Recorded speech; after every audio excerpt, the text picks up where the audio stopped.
अगर आपको लगता है कि आपकी बच्चों की पढ़ाई का खर्चा 10 लाख रुपए, शादी का खर्चा 10, 15, 20 लाख, 25 लाख काफी है ना भाई साहब, तो आप है ना 2026 नहीं 2045 भूल चुके हो, क्योंकि यही 10 लाख रुपए इन्फ्लेशन जोड़ो ना तो 2045 में 45-50 लाख रुपए के आसपास होता है। और काफी लोग पेरेंट्स यही गलती करते हैं कि अपने बच्चे के लिए इन्फ्लेशन जोड़ते ही नहीं है। बहुत सारे ऐसे लोग हैं जो अपने बच्चों के लिए इन्वेस्टमेंट करने का सोच रहे हैं 10 साल, 20 साल, 25 साल के लिए, ठीक है। फिर वो क्या ढूंढते हैं?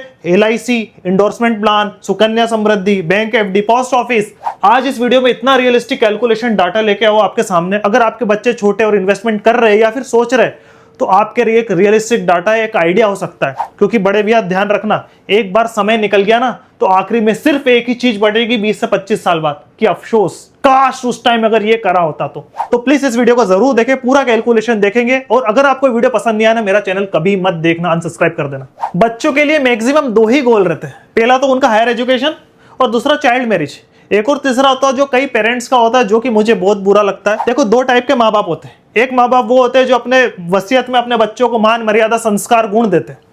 एक पेरेंट्स वो देते हैं ढेर सारी धन दौलत। तो देखो मैं उसकी बात नहीं करूंगा क्योंकि एथिकली मोरली ये गलत है। क्योंकि ये इतिहास में देखा गया है कि जिस माँ बाप ने, परिवार ने, पेरेंट्स ने अपने बच्चों को मान मर्यादा संस्कार दिए, वो उनकी स्थिति क्या है, और जिन्होंने पैसा दिया है उनकी स्थिति क्या है। हम इस पर ज्यादा डिटेल नहीं करेंगे, बट फिर भी 2 ही बड़े गोल होते हैं। पहला child education, child marriage. Child education की भी बात करें तो हम हायर एजुकेशन की बात कर रहे हैं। देखो नर्सरी, LKG, UKG 3 साल तो ये पकड़ लो, और 12 फर्स्ट से लेके 12 तक ये पकड़ लो तो 15 साल। तो कुल मिला के 15 साल बाद एक अच्छा अमाउंट की जरूरत पड़ती है। और करीबन 25 साल का जब बच्चा होता है, 25 से किसी की शादी 26, 27, 28 में होगी, बट मान लो 25 साल में शादी की जरूरत पड़ती है। 1 हो तो ठीक है, 2 हो तो ठीक है, आपके हिसाब से। सबसे पहला दिमाग में क्या आता है मालूम है? इन्वेस्टमेंट का। वो है एंडोर्समेंट प्लान, यूलिप। और उसमें 3 बहुत फेमस है। वो है LIC Jeevan Tarun plan, LIC new children money back और LIC अमृत बाल प्लान। ये तीनों LIC के हैं, ठीक है। इसमें से अधिकांश बहुत सारी गारंटेड है, मनी बैक है। तो लोग क्या करते हैं कि चलो ठीक है इसमें इन्वेस्ट करें, ठीक, अच्छी बात है, हाई सेफ्टी है, क्योंकि वो खुद ही कहते हैं। लेकिन भाई साहब लोग रोते हैं। रीजन ये है कि अगर इनका आप XSIR कैलकुलेशन करो ना तो लगभग 5.5 से 6% के आसपास बैठता है, ठीक है। ये भी 5 से 6 और करीबन 5 से 7 के अंदर ही बेचता है। तो मतलब ये माने कि जितना LIC का अगर रिटर्न दे रही है ये प्लान, अगर पास्ट का देखे शायद FD या उससे कम ही है। दूसरा, मैं खुद भाई साहब endorsement plan, ULIP plan suggest नहीं करता। मैं खुद एजेंट हूं टाटा AI का, बट फिर भी मेरे पास कोई चार्ट प्लान लेने आता मैं उसे नहीं देता हूं। रीजन क्या है मालूम है? उसमें कमीशन कितना मालूम है एजेंट का? मेरा कितना है? करीबन 35 से 40%, ठीक है। और अगर टारगेट पूरे कर दिए तो 10-15%, वो पूरी उनकी स्कीम होती। जो एजेंट बनता उनको पता होगा क्या है। मतलब अगर 1 लाख का कोई इन्वेस्ट कर रहा है तो 25-30 हजार रुपए, 40 हजार शायद मेरे अकाउंट में आ सकते हैं एजेंट के पास। तो एक बहुत बड़ा जोक चला था इंस्टाग्राम पे, यूट्यूब पे, जिन्होंने LIC खरीदी शायद उन्होंने इतना पैसा नहीं कमाया जिन्होंने LIC बेची है, तो एजेंट उन्होंने बहुत कमाया। ऐसा बहुत जोक चला था पहले। तो क्या करें इन्वेस्ट? एक और ऑप्शन आता भैया सुकन्या समृद्धि, जिसमें 8 से अभी रेट चल रहा है 8 से 8.20 के आसपास। ये भी गारंटेड है सरकार की। लेकिन सबसे अच्छी बात यह है कि बालिका के लिए, लड़कों के लिए नहीं है। तो क्या ऑप्शन है लड़कों के लिए? भाई साहब एक और ऑप्शन हो सकता है, वो है पोस्ट ऑफिस में आप RD कर दो, जो करीबन 7 से 7.5 के आसपास शायद है। ये चेंज होते रहती है, चेंज तो सभी होते रहते हैं। तो मैं अभी जब ये वीडियो बन रहा है तब की बता रहा हूँ कि अभी शायद 7-7.5 के आसपास है। तो आपको लगेगा ये बढ़िया है, लेकिन लोग एक चीज भूल जाते हैं, वो क्या है? महंगाई, इन्फ्लेशन। भाई साहब इन्फ्लेशन अभी 5 से 6% चल रहा है, और अगर आप एजुकेशन का इन्फ्लेशन पकड़ लो ना तो वो नॉर्मल इन्फ्लेशन से ज्यादा ही है। तो क्या लगता है आपको, अगर आप नॉर्मल इन्वेस्टमेंट करेंगे तो क्या वो इन्फ्लेशन बीट कर पाएगा? अगर कोई आपका इन्वेस्टमेंट 5 से 6% का अगर रिटर्न दे रहा हो मान लो उदाहरण के तौर पे, और महंगाई भी उतनी हो, तो क्या बीट करोगे? और अगर एजुकेशन की बात कर ले तो फिर तो उल्टा नेगेटिव ही जाएगा। तो एक ये कैलकुलेशन है मोटा मोटा रफली, जो एग्जाम्पल के रूप से मैंने समझाया। हो सकता है रिटर्न कम ज्यादा हो इसमें, बट एक उदाहरण के तौर पर समझाया। फिर भी जो यूलिप प्लान रहते हैं या सुकन्या समृद्धि, इनके जो रिटर्न है वो यही इनके आसपास ही घूमते हैं। तो अगर मुझसे पूछे कि क्या बच्चों के ये ले मैं लूंगा, तो इनको तो भाई साहब बिल्कुल भी नहीं लूंगा। मैं एक और ऑप्शन देखूंगा क्या हो सकता है, सच्चाई क्या है। तो पिछले 5 साल, 10 साल, 15 साल, 20 साल, 25 साल की बात करें ना भाई साहब, तो जो रिटर्न मिला है, चाहे बैंक FD हो जाए, चाहे LIC हो जाए, सुकन्या समृद्धि को इतना टाइम नहीं हो, या फिर म्यूचुअल फंड हो जाए, इनका इतिहास देखना भी जरूरी है। बैंक FD की बात करें तो भाई साहब 1993 जब मैं पैदा हुआ तो FD का रेट था 12%, फिर बढ़ता कम कम कम होता हुआ, बढ़ता कम होता हुआ आज 30 जून जो भी लेटेस्ट जो वेबसाइट है सरकार की, इस पे एफडी का रेट है 6.90, 7% से भी कम। अगर मैं आम लोग से पूछूं कि एफडी का रेट बढ़ना चाहिए कि कम होना चाहिए, सब बोलेंगे बढ़ना चाहिए, बहुत अच्छी बात है, हमको ज्यादा इंटरेस्ट मिलेगा। अगर मैं उनसे बोलूं महंगाई बढ़ना चाहिए कम होना चाहिए, कम होना चाहिए, अभी 6 चल रही है, 5 चल रही है और कम होना चाहिए, ऐसा नहीं होता साहब। एफडी का रेट है ना, वो कैलकुलेशन होता है इन्फ्लेशन से और थोड़ा सा जियोपॉलिटिकल जो इकोनॉमिक है अर्थव्यवस्था उससे भी। 1993 में एफडी का रेट 12% इसलिए था, रीजन ये है कि उस समय महंगाई भी 10, 11, 12 के आसपास थी और अभी महंगाई चल रही है 4, 5 के आसपास। आने वाले समय में अगर महंगाई दर 2, 3 हो जाए तो क्या लगता है एफडी का रेट कितना होगा? 3%, 4%, 5% कि 10%? इकोनॉमिकली ऐसा नहीं हो सकता कि 2% महंगाई दर है और 10% एफडी, ऐसा नहीं हो सकता। बहुत सारे ऐसे देश है जहां नेगेटिव इंटरेस्ट रेट है, मतलब पैसा रखने के लिए आपको मतलब उसमें इंटरेस्ट देना पड़ता है। और दूसरी बात करें एलआईसी की, तो एलआईसी की भी वही XIR हमने 3 से 4 फंड का देखा इतिहास पास्ट में, 4.5, 5, 5.5, 6 के आसपास भी संभावना। सुकन्या समृद्धि का अभी जो चल रहा है वो 8, 8.20 के आसपास चल रहा है। म्यूचुअल फंड का क्या हिसाब है भाई साहब? म्यूचुअल फंड कितना देता है? मैं आपको बताता हूं म्यूचुअल फंड का इतिहास। म्यूचुअल फंड कितना साल पुराना मालूम है? एक फंड है जो सबसे पहले आया था 15 अक्टूबर 1986 में, 40 साल पुराना, जिसका नाम है UTI master share unit scheme. किसी बंदे ने अगर भाई साहब 1000 रुपए की SIP उस समय कर दी थी, आज उसकी वैल्यू कितनी होती मालूम है 40 साल में? 1.5 करोड़ के आसपास। इसका जो रिटर्न निकला है 40 साल का वो निकला है 12.72। इसके अलावा और भी फंड है जैसे SBI, magnum equity, Franklin India, HDFC, जिनको 30, 35, 40 साल हो गए। और वहीं मैं आपको पिछले 5, 10, 15, 20, 25, 30 साल का अगर पास्ट का रिटर्न बताऊं तो कितना मालूम है? लार्ज कैप में भाई साहब मिनिमम 10% से लेकर मैक्सिमम 16% पास्ट में दिया था। वहीं मिड कैप की बात करूं तो 15 से 20% के आसपास दिया था पास्ट में। और वहीं स्मॉल कैप की बात करूं तो 14 से 22% तक की रिटर्न दिया था पास्ट में। भाई साहब भारत में 75% ऐसे लोग हैं जिनको अभी भी फाइनेंशियल अवेयरनेस नहीं है, वो नहीं जानते कंपाउंड इंटरेस्ट क्या होता है, इन्फ्लेशन क्या होता है, SIP क्या होती है, रुपी कॉस्ट एवरेजिंग क्या होती है, सिक्वेंशियल रिटर्न ऑफ रिस्क का क्या होता है। वो क्या कहते हैं, मैं जब इंस्टाग्राम और यूट्यूब पे वीडियो डालता हूं नीचे कमेंट करते हैं कि म्यूचुअल फंड अगर आप 15% बोल रहे हो ना तो सालाना 15 नहीं देता। वो कहता है इसमें रिस्क भी, बिल्कुल है रिस्क। मैं आपको एक डाटा बताता हूं, ये डाटा देखना, आप मेरी वेबसाइट मनी ब्लास्टर पर जाना, या डाटा पे निफ्टी का डाटा है। निफ्टी ने सन 2000 से 2026 भाई साहब 11.27% CAGR दिया था। इसका मतलब ये नहीं कि उस 25 साल में हर साल 11.5% के आसपास दिया था। मैं आपको बताता हूं रीजन क्या है। देखो, जब मार्केट अच्छा था 2003 से 7 41% सालाना दिया, 2009 से 44%, 12 से 14 21%, 17 से 25 13% के आसपास। और वहीं नेगेटिव की बात करें तो 2001.com आया था 35% negative, global crisis 51%, euro crisis 24% और कोविड में 38%। मतलब इन 26 साल के दौरान हर साल 11.5 नहीं मिला है, किसी साल 71 प्लस मिला है तो किसी साल 51 माइनस मिला है, किसी साल 70 या 8 प्लस मिला है तो किसी साल 15 माइनस मिला है। इन 26 साल के दौरान 21 बार पॉजिटिव और 5 बार नेगेटिव। तो भाई साहब ये होता है 15% CAGR, compound annual growth return. ये आम लोग नहीं समझते। मैं 15% की बात कर रहा हूं तो ये कंपाउंड एनुअल ग्रोथ रिटर्न है।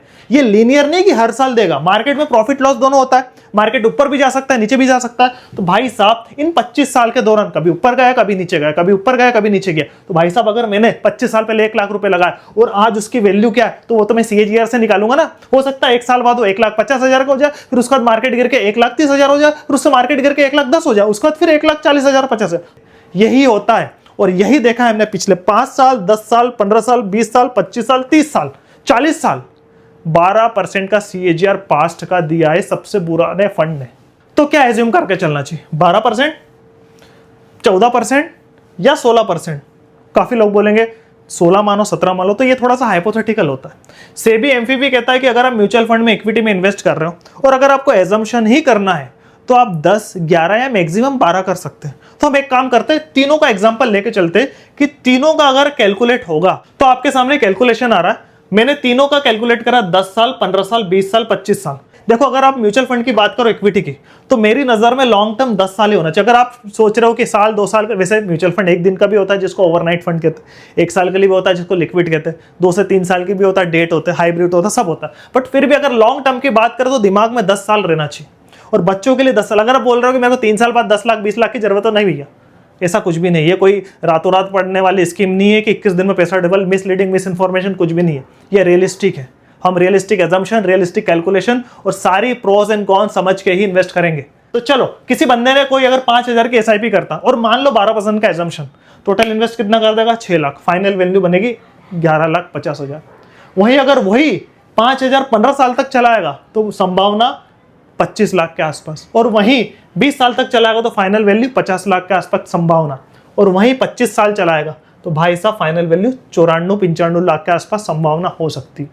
उसी के अगर मान लो 14% अगर दिया किसी फंड ने, क्योंकि बहुत सारे फंड है जिसने दिया था, बहुत सारे फंड है जिसने नहीं दिया था, तो हम तो सारे देखें ना, ठीक है। तो फाइनल वैल्यू बनेगी 13.5 लाख, 13,10,000 के आसपास, 15 साल में 31 के आसपास संभावना, और 20 साल में 65 के आसपास संभावना, और वहीं 25 में 1,36 लाख के आसपास संभावना। मतलब सिर्फ 2% का अगर रिटर्न अगर बढ़ जाए मान लो उदाहरण के तौर पे, तो ये डिफरेंस आता है, और यही है पावर ऑफ कंपाउंडिंग, ठीक है। 16% के हिसाब से अगर माने, जो कि थोड़ा हाइपोथेटिकल है, बट फिर भी हमें कैलकुलेट करके चलते हैं, रियलिस्टिक में हमको इतना मानना नहीं चाहिए, बट फिर भी फाइनल वैल्यू 15 लाख संभावना, 15 साल में 37 लाख संभावना, 15 साल में 37 लाख संभावना, 20 साल में 87 लाख संभावना, और 25 साल में 2 करोड़ की संभावना। तो 12%, 14%, 16%। तो आप एजम्पशन कर सकते हो 12%, और बात करें 14 से 16 की, तो क्या ये संभावना हो सकती मिल सकती? देखो इसकी कोई गारंटी नहीं, कोई भी नहीं है। Mutual fund is subject to market risk, ठीक है। एक लाइन होती है जिससे 50% लोग बाहर हो जाते हैं, आते ही नहीं कि हमको देखना ही नहीं। वैसे तो 70% से ज्यादा हो जाते होंगे मेरे को लगता, बट बाहर हो जाते हैं। लेकिन जो समझना चाहते हैं उनके लिए बात कर रहा हूं। देखो 12% एक रियलिस्टिक कैलकुलेशन होता है, 14-16 एक हाइपोथेटिकल है। बट पास्ट में हमने देखा है कि किसी फंड ने 15 भी दिया, 20 भी दिया, बट हम पास्ट को देख के तो इन्वेस्ट नहीं कर सकते। तो मैंने जो बनाई स्ट्रेटेजीज वो काफी अच्छी है, मुझे लगता है सोच सकते हो इसके बारे में। देखो अगर आप 5,000 की एसआईपी कर रहे हो, ये एक रेशियो है, आप इसके हिसाब से 1,000, 2,000, 10,000, 20,000 आप सब जोड़ सकते हो। लार्ज कैप का पास्ट का रिटर्न देखा हमने 10 से लेके 16, मिड कैप का 15 से लेके 20, और स्मॉल कैप का 14 से लेके 22, ठीक। तो पास्ट 10 साल, 15 साल, 20 साल की बात करें तो इतना पास्ट में दिया था, बट हम इसको ना मानते हुए, ठीक है, थोड़ा सा ठीक है हम एक नजर मानेंगे, बट इतना नहीं मानना चाहिए। रीजन ये है भाई साहब, जब लॉन्ग टर्म की बात आती है तो थोड़ा सा आप एक्सपोजर स्मॉल कैप या मिड कैप में थोड़ा बढ़ा सकते हो, लेकिन ध्यान रखना रिस्क भी सबसे ज्यादा होती है। लेकिन ये बात भी सही है कि पास्ट के हिसाब से लंबे समय तक कोई भी आप बड़े इन्वेस्टर की बात सुनोगे या देखोगे तो स्मॉल कैप में शायद पास्ट के हिसाब से ज्यादा पैसा बना होगा, और इसी तरह जो रिटर्न मिला है वो मिड और स्मॉल कैप में थोड़ा ज्यादा रहता है। ये क्योंकि ये कंपनी छोटी रहती, इनका ग्रोथ पोटेंशियल ज्यादा रहता। लार्ज कैप पहले, लार्ज अल्ट्रा लार्ज कैप में थोड़ा सा एक ग्रोथ पोटेंशियल कम हो जाता है, इसलिए मिड कैप स्मॉल कैप में ग्रोथ पोटेंशियल ज्यादा रहता है। अगर ग्रोथ पोटेंशियल ज्यादा है, कंपनी बढ़ रही है, तो रिटर्न देने की संभावना भी शायद ज्यादा रहती है, इसलिए इनके पास्ट के रिटर्न थोड़े ज्यादा है। लेकिन सबसे ज्यादा रिस्क भी भाई साहब इसमें रहती है। लेकिन हमारा इन्वेस्टमेंट का टाइम है 10 साल, 15 साल, 20 साल, 25 साल, 30 साल, तो सबसे अच्छी स्ट्रेटेजी की लार्ज कैप में 30% लगाना चाहिए, मिड कैप स्मॉल कैप में 35-35 लगाना चाहिए। रिस्क और रिवार्ड समझते हुए 1500 इसमें, 1750, 1750 ये हो गया 5,000। और सबसे इंपॉर्टेंट कि जब भी मार्केट करेक्ट हो, एक शॉर्ट ब्लास्ट एसआईपी जरूर करें। शॉर्ट ब्लास्ट एसआईपी क्या होती है मैं आपको बता दूं। देखो एसआईपी हर महीने इन्वेस्ट होता, जब मार्केट अच्छा होगा तो ऊपर की टाइप एवरेज होगा, जब मार्केट नीचे होगा तो नीचे की टाइप एवरेज होगा। जब मार्केट गिरता है ना तो रुपी कॉस्ट एवरेजिंग का फायदा मिलता है, मतलब हमारे जो एनएवी है ना उसकी एवरेज गिर जाती है। इसके लिए थोड़ी सी जानकारी होनी चाहिए निफ्टी की, मिड कैप इंडेक्स और स्मॉल कैप। अगर आप स्मॉल कैप में इन्वेस्ट कर रहे हो तो स्मॉल कैप इंडेक्स को आपको समझना चाहिए, जनरली बेंचमार्क होता है। Mid cap index mid cap का बेंचमार्क, और Nifty generally Nifty Sensex large cap का बेंचमार्क होता है। तो अगर ये लाइफ टाइम हाई से 5 से 15% अगर गिर गए तो एक अच्छी स्ट्रेटेजी होती है कि भाई साहब आप कुछ अमाउंट शॉर्ट ब्लास्ट एसआईपी उसमें कर दें, क्योंकि मार्केट गिर रहा है, आपकी नॉर्मल एसआईपी चल रही, उस बेस्ट आपने अगर आपने एक्स्ट्रा अमाउंट अगर डाला तो संभावना ये हो सकती है कि आपकी एवरेजिंग और अच्छी गिरेगी। और अगर एवरेजिंग गिर गई और कल को अगर मार्केट शायद अच्छा हो, जिसकी हम उम्मीद कर रहे हैं कि शायद हो, क्या होगा हमें नहीं मालूम, तो भाई साहब जो रिटर्न की संभावना है ना वो थोड़ी सी शिफ्ट हो जाती है, ठीक है। और वहीं जो रिटर्न 12 से लेके 13, 14, 15 बनने की संभावना हो जाती है, गारंटेड नहीं होती, संभावना होती। इसलिए म्यूचुअल फंड में एक ऑप्शन आता है STP option, systematic transfer plan, जो कि फंड से मेन फंड में होता है। अगर आपको वीडियो देखनी है तो मैंने एक स्मॉल कैप में इन्वेस्ट कैसे करें तरीके से, तो वो मैंने एक वीडियो बनाई थी लास्ट टाइम, उसको ज़रूर देखें। उससे एक तरीका है कि भैया एसटीपी कैसे ऑप्शन काम करता है। और जब मार्केट गिरता है तो आप जैसे मान लो कि 15,000 रुपये लगाना है, तो जब जैसे ही मार्केट 5 से 10% गिरा तो आप वीकली या डेली तो नहीं बट हाँ वीकली आप हज़ार रुपए एक्स्ट्रा लगा सकते हो, तो शायद रुपी कॉस्ट एवरेजिंग अच्छी हो, तो एक थोड़ी सी एक अच्छी स्ट्रेटेजीज हो सकती है। और एक जानकारी दे दूँ आपको, 25 साल पहले भी बहुत सारे लोग ऐसे कहते थे कि भाई साहब शेयर मार्केट म्यूचुअल फंड में तो कोई दम नहीं। 10 साल पहले भी कहते थे, 5 साल पहले भी कहते थे, और इन 5 साल 10 साल 15 साल 20 साल में क्या दिया पास्ट में आपने देखा। भविष्य का हम नहीं कह सकते। हमेशा लोग आपको मिलते रहेंगे कि LIC खराब है, कुछ लोग मिलते रहेंगे भैया FD खराब है, कुछ लोग कहते रहेंगे म्यूचुअल फंड खराब है। हर टाइप के नेगेटिव लोग आपको मिलेंगे। बच्चा आपका, इन्वेस्टमेंट आपका, मेरा काम था कि सारी जानकारी आपको दूं। इस वीडियो को बनाने का मकसद ये नहीं था कि म्यूचुअल फंड अच्छा है दूसरे एसेट क्लास खराब है, नहीं। मेरी नज़र में LIC भी अच्छा है, FD भी अच्छा है, म्यूचुअल फंड भी अच्छा है, सुकन्या समृद्धि सब अच्छा है। बट हमने सिर्फ एक डिटेल में कंपेरिजन करा कि क्या क्या संभावना हो सकती है, क्योंकि इन्वेस्टमेंट करते समय हमको एक चीज़ ज़रूर देखना चाहिए, वो है इन्फ्लेशन। तो क्या LIC करते हो हम इन्फ्लेशन को बीट कर रहे हैं? क्या FD को करते हो हम इन्फ्लेशन को बीट कर रहे हैं? क्या म्यूचुअल फंड को लेते हुए साथ में रिस्क समझते हो हम FD को बीट इन्फ्लेशन को बीट कर रहे हैं? अगर हाँ तो सभी अच्छे और ना तो सभी बुरे। लेकिन एक बात का हमेशा ध्यान रखना, अगर आपने सही फंड, सही एडवाइजर से सलाह लेके प्रोज एंड कॉन्स, अच्छी बुरी चीज़ सब समझ के इन्वेस्ट नहीं करा, तो 10 से 15 साल बाद रिटर्न बने नहीं बने वो अलग बात है, लेकिन सिर्फ एक वर्ड ही बचेगा, वो है अफसोस, जो कि बिल्कुल नहीं आना चाहिए। अगली वीडियो बनाने वाला हूँ बेस्ट SIP फंड। बेस्ट मतलब ऐसा नहीं कि सभी बेस्ट है, बट हम बेस्ट देखेंगे fund manager AUM portfolio market के बेस्ट और वर्स्ट टाइम में क्या क्या सिनेरियो और रिटर्न आखिरी में। इसको देख के हम करेंगे कि स्मॉल कैप का कौन सा फंड अच्छा है। ठीक है, हम बिल्कुल भी निष्पक्ष होकर हम देखेंगे। तो अगर आप चाहते हैं अगली वीडियो इस पे आए तो नीचे कमेंट कर सकते हैं स्मॉल कैप, और लाइक और हाइप जरूर करें। हमारे व्हाट्सएप ग्रुप को जरूर ज्वाइन करें, साथ में फेसबुक और इंस्टाग्राम पे भी हम जुड़े, क्योंकि वहाँ भी हम अपडेट रहते। अगली वीडियो पे जल्द ही मिलेंगे। प्लीज़ लाइक शेयर जरूर करें। जो भी इससे दिक्कत है या जो भी कुछ आपको अच्छा या बुरा लगा नीचे कमेंट जरूर करें, क्योंकि मुझे पता चलना चाहिए कि जो मैं बना रहा हूँ शायद वो सही है या नहीं। क्योंकि मुझे पता चलना चाहिए जो मैं बना रहा हूँ उससे आपको फ़ायदा मिला है या नहीं। अगर नहीं मिला तो अगली वीडियो फिर इंप्रूवमेंट करके अच्छे से लेके आऊँगा। तब तक के लिए bye bye, thank you very much.